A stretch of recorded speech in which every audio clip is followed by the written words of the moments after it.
UKLO 1 year masters. No IELTS required up to 5 years visa. High visa success rate.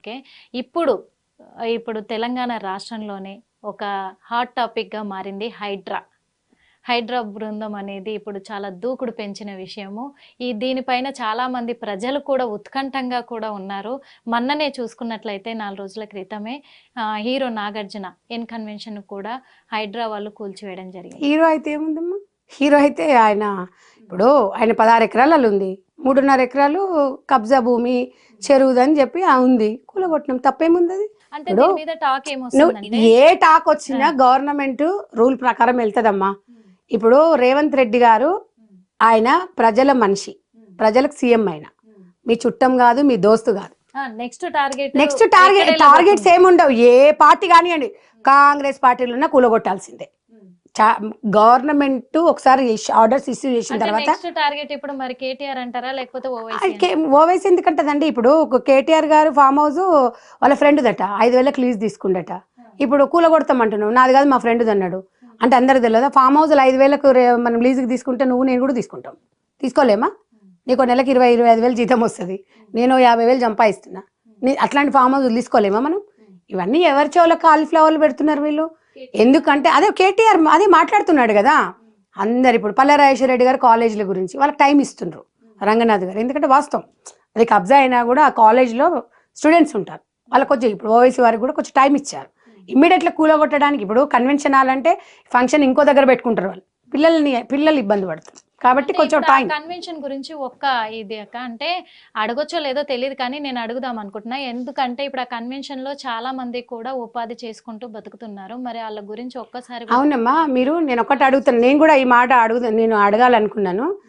ఉపాధి అనేది ఎవరి దగ్గర పనిచేసిరా? Congress party దగ్గర పనిచేసిరా? ఎన్ కన్వెన్షన్ నాగార్జున దగ్గర పనిచేసిరా?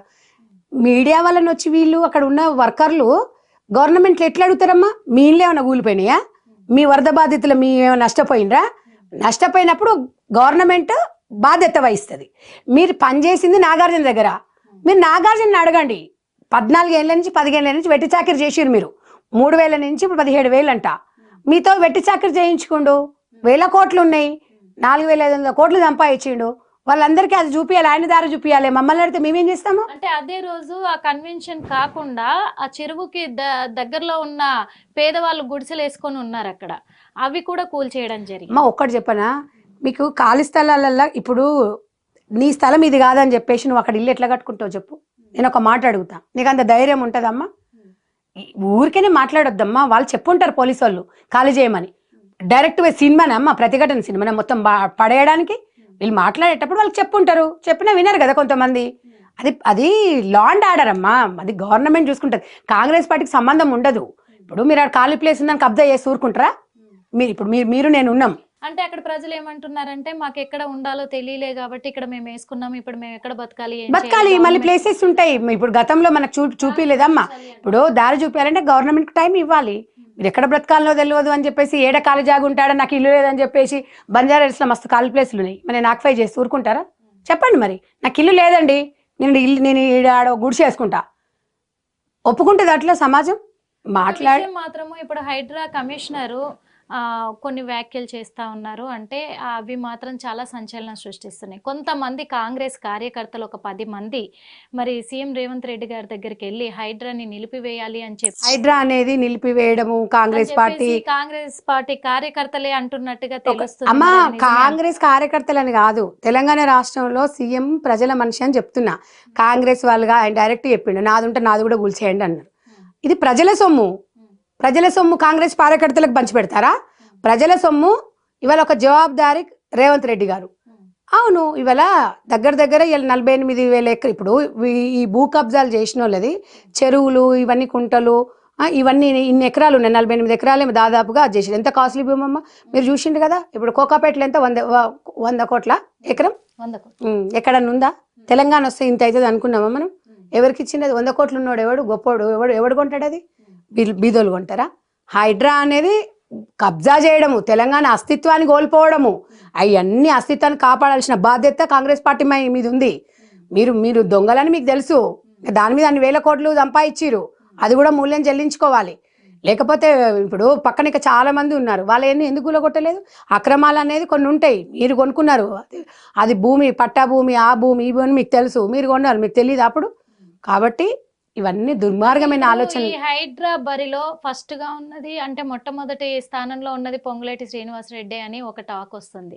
మరి ఇప్పుడు పొంగులేటి శ్రీనివాసరెడ్డి కూడా అలాగే హైడ్రా. ఇప్పుడు ఒకటి చెప్పండి అమ్మ, పొంగులేటి శ్రీనివాసరెడ్డి గారి గురించి కేటీఆర్ రామారావు అన్నాడు. పొంగులేటి ఏమన్నాడు? రండి, నా ఒక్క ఇటుక లేకుండా మీరు కూల్చేసుకోండి, నాకు చూపించండి, కూల్చేసుకోండి, నేను వద్దానంటే లేదంటే కదా. ఫస్ట్ కాంగ్రెస్ పార్టీ నాయకులేదే కదా కూల్చేసింది. ఏందంటే వీళ్ళు ఏదో ఒక రూమర్. పార్టీవి ఇప్పుడు కాంగ్రెస్ పార్టీ నాయకుల ఎవరు కూడా వీటి అసలు వాళ్ళ కబ్జా భూముల దగ్గరికి హైడ్రా వెళ్ళనీయకుండా ఆపేశారు కాంగ్రెస్. రంగనాథ్ గారి గురించి మీకు తెలుసు కదమ్మా, ఆయన పార్టీలు అతీతంగా చేస్తాడు. ఆయన ఏమైనా కాంగ్రెస్ పార్టీలో ఏమైనా మంత్రిగా చేస్తున్నాడా, లేకపోతే ఆయన ఎంపీగా చేస్తున్నాడా? ఆయన గవర్నమెంట్ ఎంప్లాయీ, పబ్లిక్ సర్వెంట్ అండి. పబ్లిక్ ప్రాపర్టీని కాపాల్సిన బాధ్యత మీది. ట్యాక్సీలు కడుతుంటే జీతాలు తీసుకుంటున్నారు. కాంగ్రెస్ తరఫు నుంచే నా మీద ఒత్తిడి జరుగుతుందని ఆయనే చెప్పడం. ఎందుకు చెప్తాడు?